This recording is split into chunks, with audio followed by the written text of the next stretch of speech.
Hello बच्चों, साई ज्ञान Ganga class में आपका स्वागत है। आज का हमारा टॉपिक है उपवाक्य।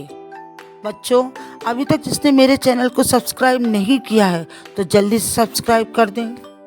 चलिए, सबसे पहले तो हम ये समझते हैं कि उपवाक्य होते क्या हैं। तो वाक्य से छोटी इकाई उपवाक्य होती है। मतलब वाक्य से जो छोटी इकाई होती है उसे हम उपवाक्य कहते हैं। वाक्य में एक उपवाक्य भी हो सकता है और एक से अधिक भी। अब हम उपवाक्य के प्रकार को समझते हैं।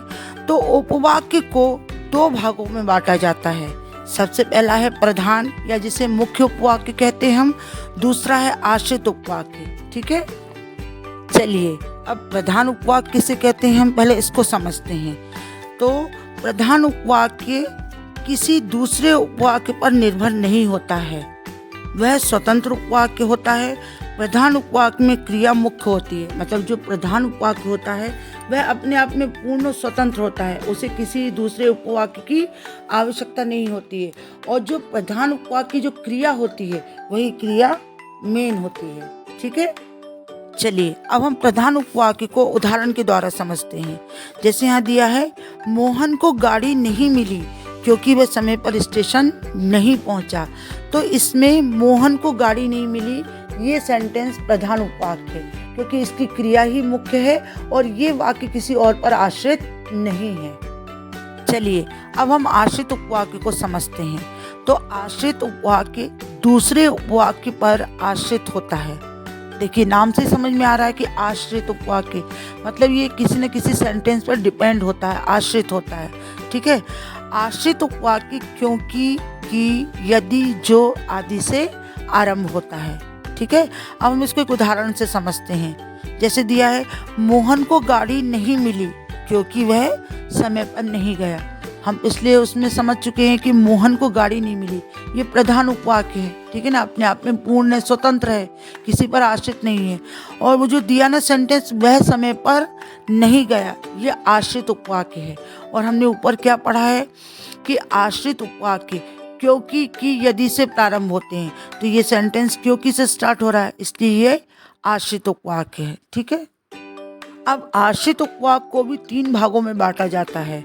जैसे पहला है संज्ञा उपवाक्य, दूसरा है विशेषण उपवाक्य और तीसरा है क्रिया विशेषण उपवाक्य। चलिए अब सबसे पहले हम संज्ञा उपवाक्य को समझते हैं। तो जो उपवाक्य किसी वाक्य में संज्ञा का कार्य करते हैं संज्ञा उपवाक्य कहलाते हैं। अब आपको मालूम है संज्ञा क्या होती है? किसी व्यक्ति, वस्तु, स्थान या भाव के नाम को हम संज्ञा कहते हैं।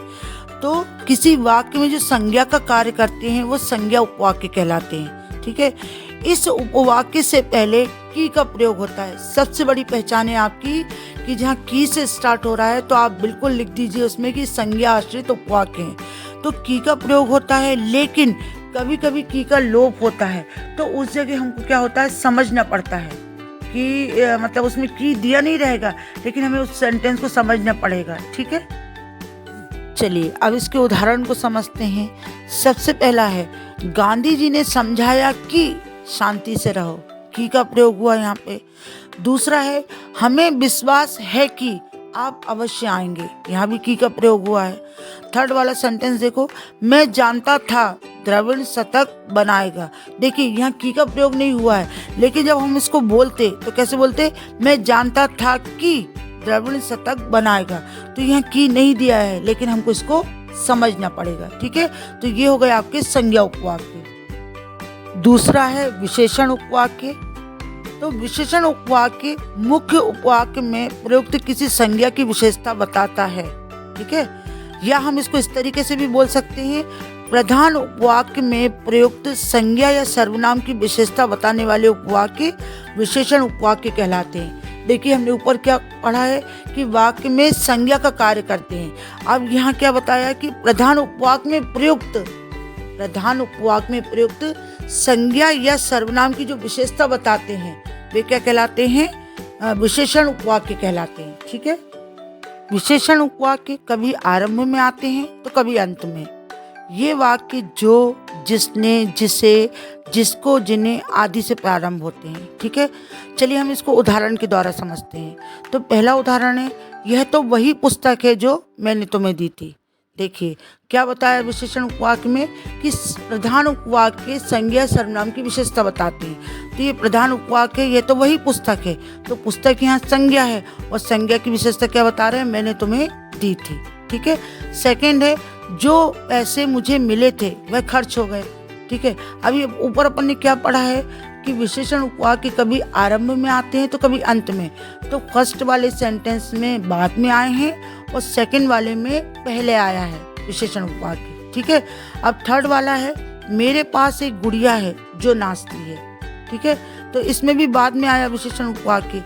अब इसमें ये देखो आप, फर्स्ट और थर्ड वाले सेंटेंस में संज्ञा की विशेषता बता रहे हैं और सेकंड वाले सेंटेंस में सर्वनाम की विशेषता बता रहे हैं। तो ये आपके विशेषण उपवाक्य कंप्लीट हुए। थर्ड है क्रिया विशेषण उपवाक्य। प्रधान उपवाक्य की क्रिया की विशेषता बताने वाले आश्रित उपवाक्य क्रिया विशेषण उपवाक्य कहलाते हैं। देखिए विशेषण उपवाक्य में हमने क्या पढ़ा था कि प्रधान उपवाक्य के संज्ञा और सर्वनाम की विशेषता बताने वाले उपवाक्य विशेषण उपवाक्य कहलाते हैं। ऐसे इसमें क्या है, प्रधान उपवाक्य की क्रिया की विशेषता बताने वाले उपवाक्य क्रिया विशेषण उपवाक्य कहलाते हैं। ठीक है। यह वाक्य जब, जहाँ, जैसा, ज्यों, जितना आदि समुच्चय बोधक अव्यय से शुरू होते हैं। ठीक है। चलिए अब इसको हम उदाहरण के द्वारा समझते हैं। तो पहला है, जब बारिश हो रही थी तब मैं घर पे था। देखिए ना, प्रधान उपवाक्य की क्रिया की विशेषता बता रहा ना ये सेंटेंस। ठीक है। दूसरा है, जहाँ समीर पढ़ता था वहीं मैं पढ़ता था। ठीक है। तीसरा है, जैसा आपने बताया वैसा मैंने किया। प्रधान उपवाक्य की क्रिया की विशेषता बता रहा है आश्रित उपवाक्य, तो यहाँ पे क्रिया विशेषण है। ठीक है। मैं आशा करती हूँ बच्चों कि आपको ये उपवाक्य अच्छे तरीके से समझ में आ गए होंगे। धन्यवाद।